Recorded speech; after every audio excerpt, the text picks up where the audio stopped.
Harry's forthcoming book has alleged that the Prince of Wales attacked him during an argument over his relationship with Meghan. Our royal editor, Camilla Tominey, is joining us alongside Vanessa Feltz, Matthew Wright. Morning to you all. I've always stayed impartial, Camilla. I've always stayed impartial, but because he's never, ever spoken about William. I mean, he's always said, I would never, ever speak about William. And he's spoken about William. Yes. What do you mean by that, though, Josie? Does that make you feel bad for William or bad for Harry or both? Well, I do not agree. So Meghan's dad absolutely went to the press, absolutely stated her, and I don't agree with anybody going to the press about family. Now, this was his brother, and he's always said about William, I'd never ever say what he said, I'd never ever say what he said, and then he's brought something that's quite private into the press. But this is the kind of... It's strange, actually. There's an irony about the Thomas Markleisation of Harry going on things like 60 Minutes to talk about his family, when that's exactly what Harry and Meghan have accused the press of doing, of exploiting people, trying to either reconcile or give their side of the story. I think we can appreciate and respect his right to say what he wants and write what he wants. I mean, who can stop him from doing that? But we're questioning the wisdom of it with regard to whether it can ever put these two brothers back on the path to being what they once were. And if you look back, I'll tell you the saddest thing about this is, if you look back at some of the footage of William and Kate's wedding and you see how close they once were, it's actually really, really sad to watch it. So it begs the question, what's Harry hoping to achieve from this? I'm increasingly getting the impression, having watched the Netflix documentary and now this coverage and obviously the book, that it doesn't seem enough for the couple for kind of them to win and for love to win. They also seem to want the other royals to lose, right? It's like, we are going to go off and find our freedom, but in the process, you're left with the conclusion that Harry does want to do serious damage to the monarchy. Otherwise, he wouldn't be coming out with this stuff. Camilla, it's quite a serious allegation. Can you just explain what Harry actually said? So he says that there was an altercation in 2019 which took place in Nottingham Cottage, which was the couple's accommodation at Kensington Palace before they moved to a bigger home at Frogmore in Windsor. And that Harry confronted William over this idea that he was negative towards Meghan, and he said that William had described Meghan in negative terms, including rude and abrasive, and that Harry disputed that, and William got very hot under the collar and grabbed Harry by his collar, broke a necklace, and he ended up on the floor breaking the dog bowl on the floor. Then Harry told William to leave. William, he says, later felt contrition and apologised. So they basically had a brotherly fisticuffs in Nottingham Cottage. Kensington Palace aren't commenting, Buckingham Palace aren't commenting. The Palace's approach to all of this since Netflix first landed is to say nothing, to have that Queen mantra of never complain, never explain. Do the work for them. Well, do you think, I don't know whether that was authorised by the Palace.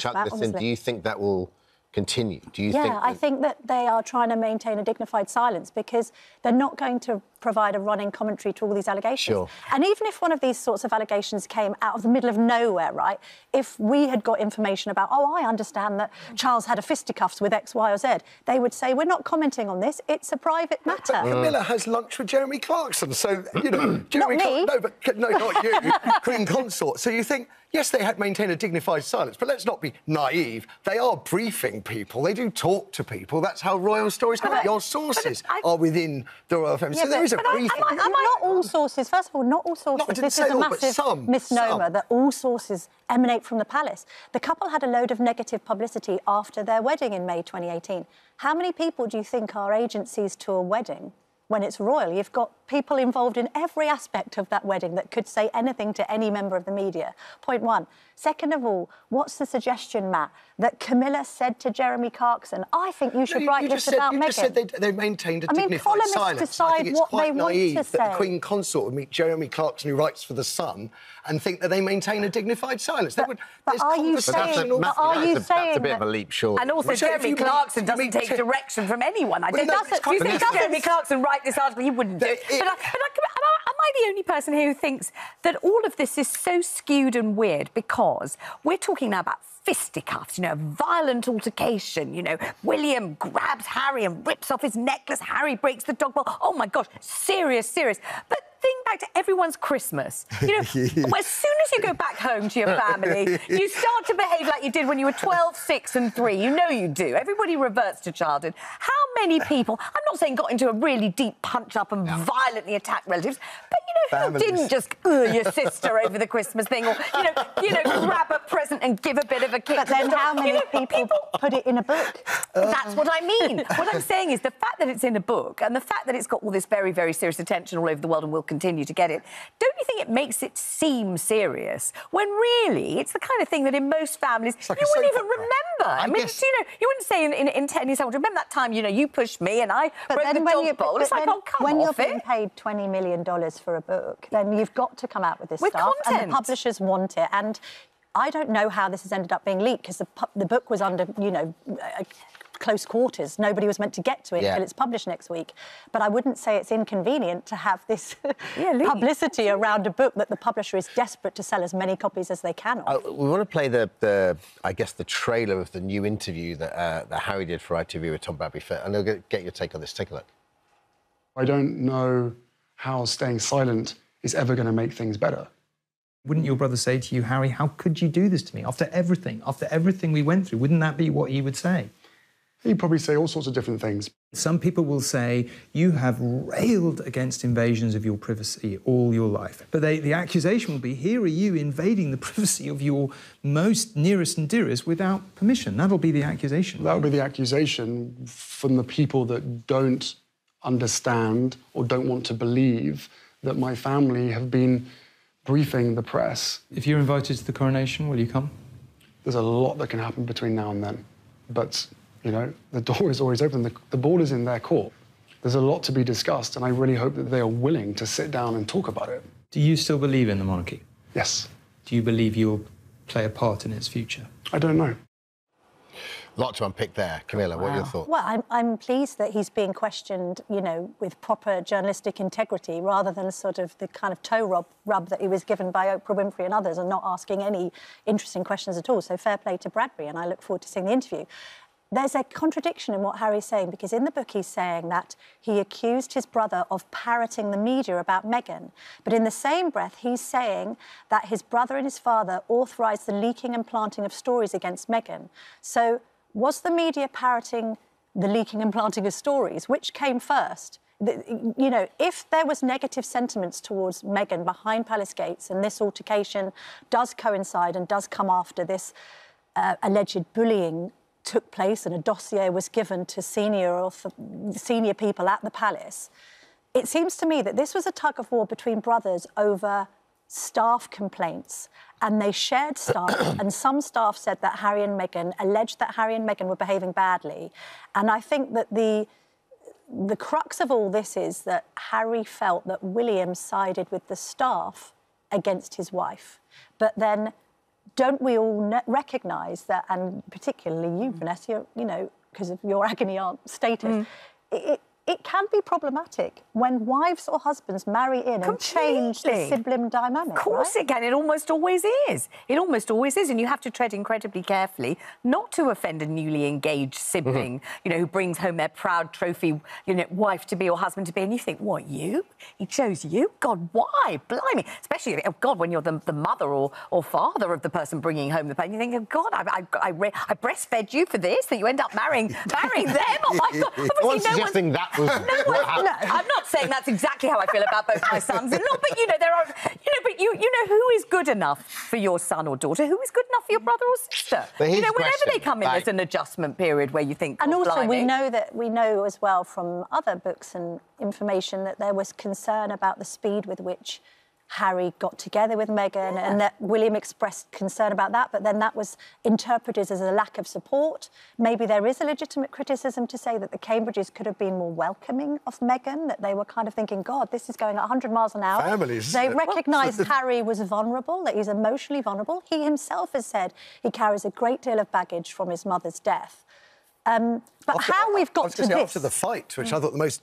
alleged fight, after that, the most telling thing of all, which I thought was absolutely extraordinary admission, is that Harry, a war hero, then says after the fight, in which William says, come on, hit me back, and Harry says, no, I'm not going to do it, he then gets on the phone and calls his therapist, which I thought was an extraordinary sort of thing for a modern royal to say. And absolutely, from my point of view, as someone who also has to call a therapist when things don't go well, wonderful to hear that there's someone who is vulnerable and who's kind of, it's just one line that we've seen, but he calls a therapist, which suggests that he is I'm glad you called a therapist, although, again, I would question, we've had Meghan's account that she wasn't helped from a mental health point of view. So if Harry had his therapist on speed dial, why didn't said therapist help Meghan when she was going through her own internal trauma? Another thing I think that shocked the nation is the fact that he did put some blame on William and Kate for his Nazi costume on the Halloween party that he went to. That's appeared in page 6, who say that they've seen another part of the book which says that William and Kate saw the uniform and found it funny.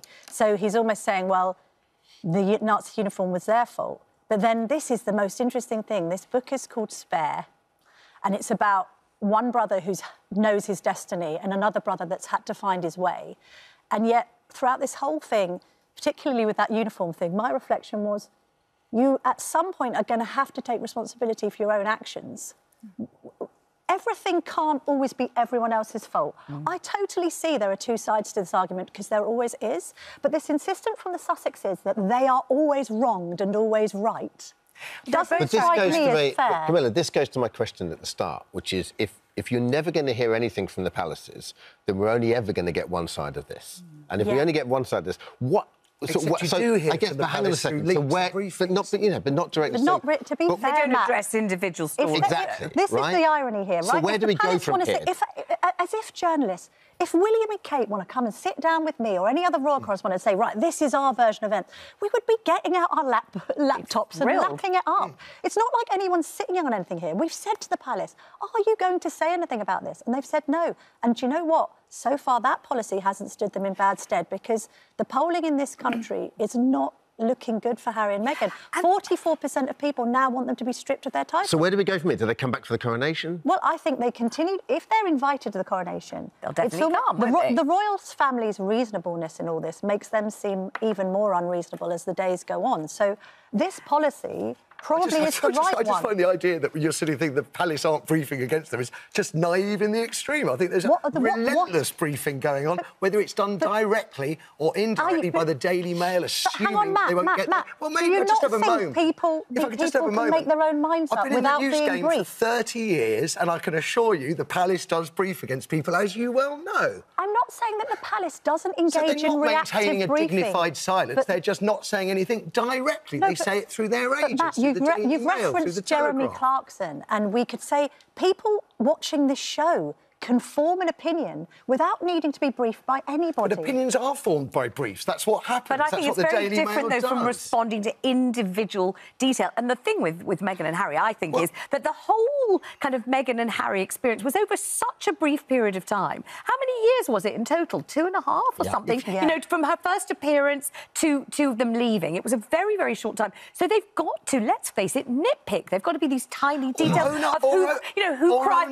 But who cried over a bridesmaid dress, you know, who ended up in the dog's bowl, whose necklace broke, you know, who made what phone call, who did what. And in the end, you just think, God, if it was any of our families, we could all do it. We could say what happened with this cousin, that uncle, who didn't say what at this meal, that wedding, you know, who got the table nearest to the toilets at the wedding and was terribly offended. You know, in every family there's that. There's always those kinds of details. And what they're not doing, whether they're briefing or not briefing, they're not actually responding to these individual tiny details with their own tiny details, are they? You know, William's not saying, well, actually, you know, I don't call him Harold. You know, it wasn't a dog's bowl, it was a cat's bowl. You know, I didn't actually say that. You know, that was something he'd seen in the paper. You know, they're not... and we weren't having cornflakes, we were having frosties. If you look at the page, I mean, they're not doing that, it doesn't say that they blamed Kate and William for the outfit. They just said the quote is they found it funny. The headline says that it's something different. So, you know, it's all unpacked. We've got to get to a break now.